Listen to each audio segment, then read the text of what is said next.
2 মাস ধরে ঘুরে ঘুরতে ঘুরতে আসে। তারপরে এই যে আজকে আপনারা সবাই আছেন, অফিসের ইয়েরা স্যারেরা আছে, বসেরা আছে। এই আজকে কার্ডটা আমি ঢাকাতে একটা নিয়ে আসছি, ফটোকপি দিয়েছি, দেওয়ার পরে আপনারা সবাই আছেন বলে আজকে আমাকে অফিস থেকে কার্ডটা, এই এনআইডি কার্ডটা আজকে আমাকে বাই করে দিল। আগে বলছে যে এখানে আসেনি, এখানে নাই। আমার নাম্বার দিয়ে দিছি, এখানকার মোবাইল নাম্বার দিয়ে দিয়েছিলাম, ফটোকপি দিয়ে দিয়েছিলাম, যদি আসে তাহলে আপনাদেরকে ফোন করে জানাবো। ফোন করে তার জানায় না। পরে এই যে ঢাকা থেকে যে আজকে এটা আমার ছোটো ভাই ঢাকা থেকে আজকে নিয়ে আসে, আনার পরে এটা দিলাম। আর এই স্যারেরা আছে বলে এটা দেখে আজকে তাড়াতাড়ি করে বাই করে দিল, বললো যে গোডাউনের নাই, এখানে আসেই নেই। তা আজকে আবার কীভাবে আসলো? স্যারেরা না থাকলে তো আমরা পাইতাম না, এটা আরও ঘুরতাম।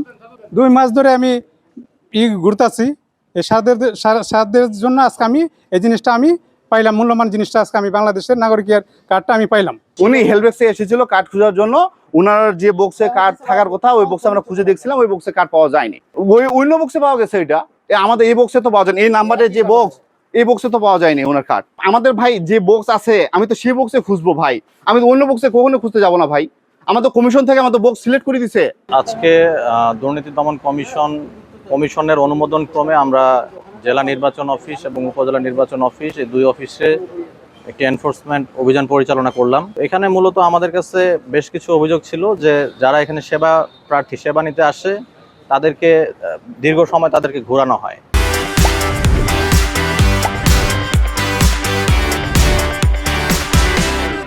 এবং সরকারি যে ফি, এই ফি এর অতিরিক্ত তাদের কাছ থেকে টাকা আদায় করা হয়। সবগুলো অভিযোগ আমরা এখানে আজকে জেলা নির্বাচন কর্মকর্তা ওনার কাছে উপস্থাপন করছি। উনি আমাদের অভিযোগগুলো শুনছেন এবং আমরা বেশ কিছু তথ্য উপাত্ত কালেক্ট করেছি। সকাল থেকে আমাদের ছদ্মবেশী টিম এখানে অবস্থান করছিল। সবগুলো তথ্য উপাত্ত এবং সবার বক্তব্য আমরা শুনলাম। বেশ কিছু সেবাগ্রহী যারা এখানে এসেছিল তাদেরও আমরা বক্তব্য শুনলাম। এবং আজকে আপনারা জেনে খুশি হবেন, আমরা আসার পরে এখানে একজন সেবাগ্রহী যিনি 2 মাস যাবৎ এখানে এসে সেবা পাচ্ছিলেন না, তার স্মার্ট আইডি কার্ডটা বারবার তাকে ফিরিয়ে দেওয়া হচ্ছিল যে এই অফিসে নেই।